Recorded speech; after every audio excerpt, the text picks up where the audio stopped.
Hello everyone, it's Tyler and Travis with Diesel Laptops. We are hooked up to this 2016 Detroit in a Freightliner.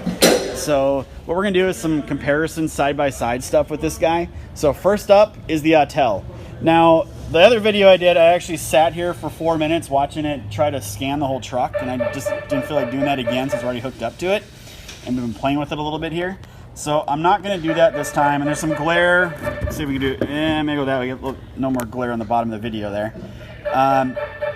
So what we're going to do here is I'm going to show you what it did. So first of all, these first couple standard ones up here are really kind of pointless. You can get any kind of generic handheld reader and find that stuff. The other problem we can see right off the bat is it's picking this up as an EPA 2007 engine. This is a 2016 model, so it's way the heck off there.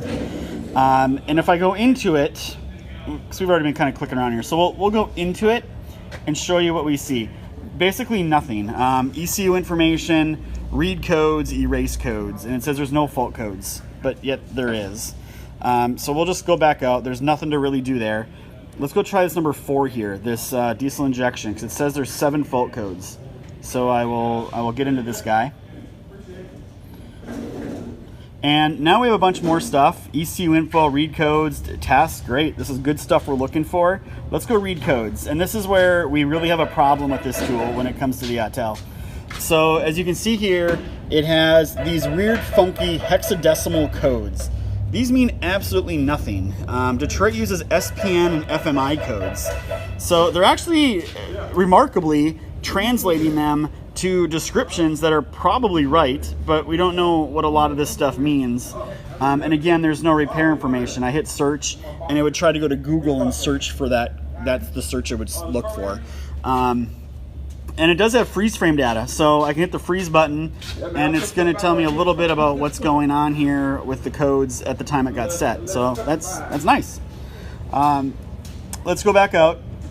And I want to go back out one more. And what I'm really looking for here is live data. Everything should be in here. I didn't really play around with this too much, but yeah, there's all kinds of live data we can scroll through and look at and do all those things. So again, that's just pretty simple compared to what people are really buying a tool for, and that's the functionality. So if I go into active tests, we go into some of these. We have no idea what they mean or what they're for. I'm not really sure. Again, this one, I think this is maybe just to like watch commands. I don't know. There's no real help or nothing to tell us what we're doing here or what we're testing. And again, same there. And then lamps and switches. We actually tried this one. We said, oh cool, let's go turn the stop engine lamp on. So we tap that and then hit the on button.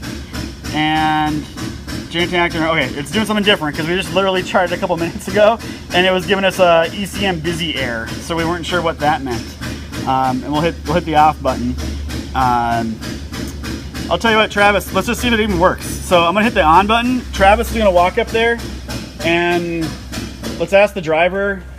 Ask the driver if the stop or check stop engine light on. I think so. It's on. All right, it works. So.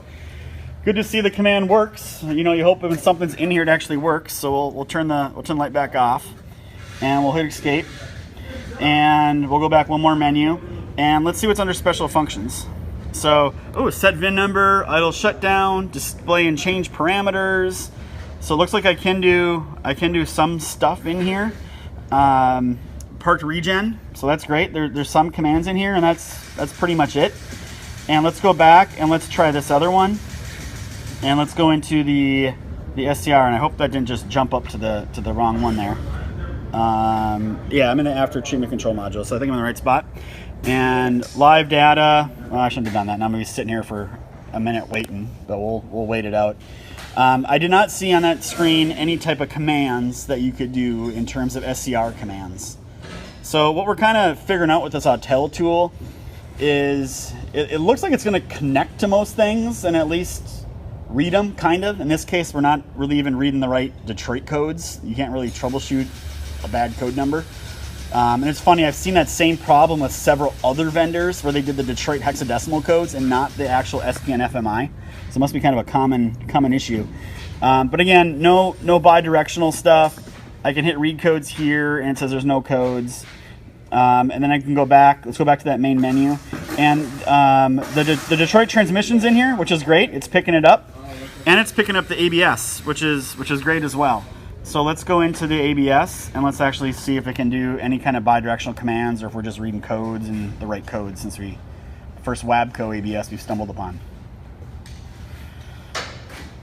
All right, so ECU info, live data, active test. Yep, I got a whole bunch of commands I can run here, it looks like.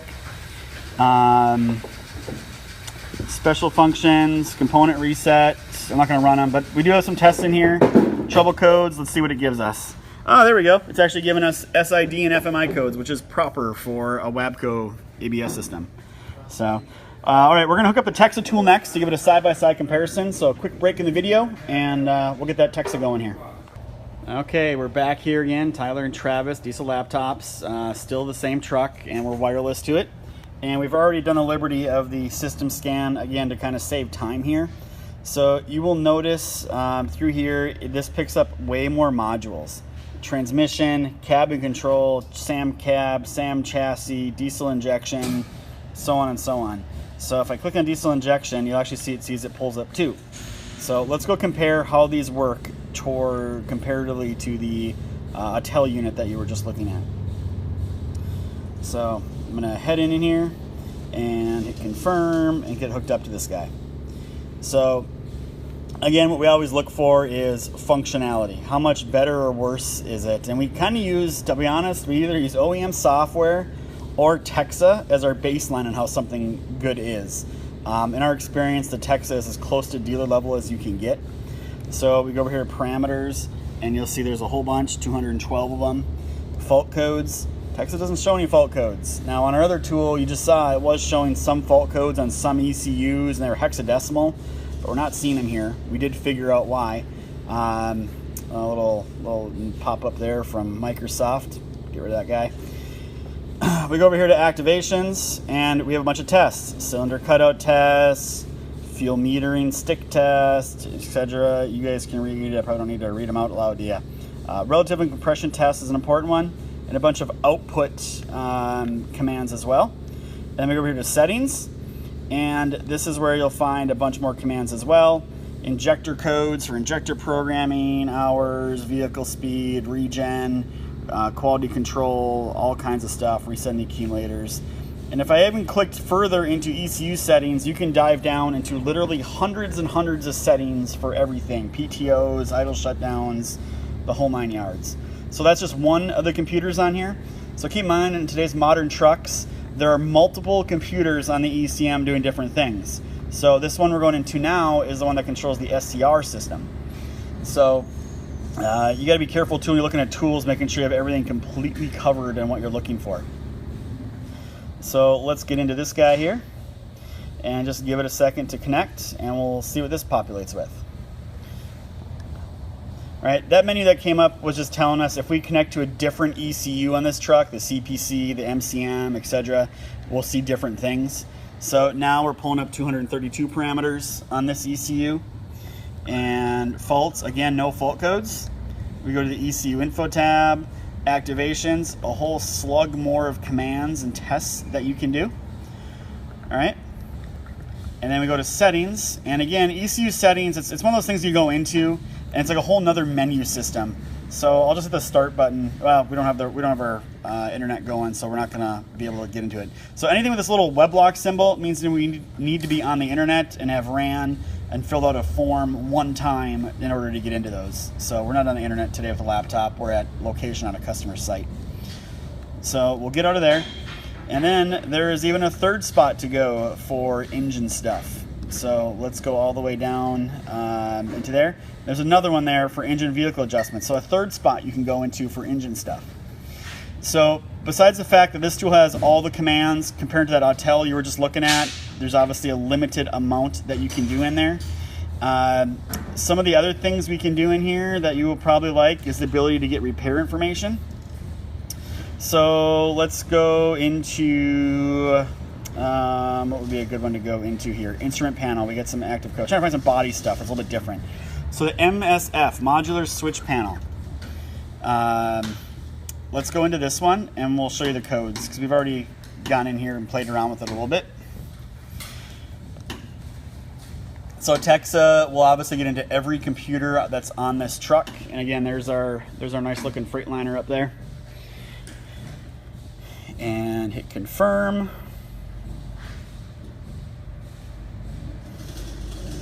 And you'll see that there's an active code right now for missing sub bus switches. If I click it, I get that hexadecimal code. So that hexadecimal code is what you were seeing on that Autel unit. And that's the problem with it, is that's nothing. You'll never try to Google that, you will not find anything. But if you have that part of it, the SPN and FMI, you are good, especially with our tool. So most other tools you'd still be kind of stuck. But as I go in here and if I just kind of reset everything, Freightliner, then I pick MSF, and you'll see that we have all the body controller codes that are in here. So they're all listed for the MSF, 5230, what was it? Yeah, 523530. So there you go. It talks about the code and why it got set. And again, it's like that for everything. SAM cab, SAM chassis, everything is in here for it. Right, so there's all your SAM cab codes as well, and kind of goes in talking all about them. So the other deal, let's see, close back out. On the Autel, it did read the Wabco ABS just fine. It had commands in there you can do. We have all the same stuff in Texa. We got plenty of other videos where it talks about ABS and what you can go look at those. This is just picking up way more modules. It's giving you the right codes. It's going in depth. There are no engine codes as much as the Autel unit was telling us. So there you go, kind of a side-by-side comparison with the Texa. Thank you for watching.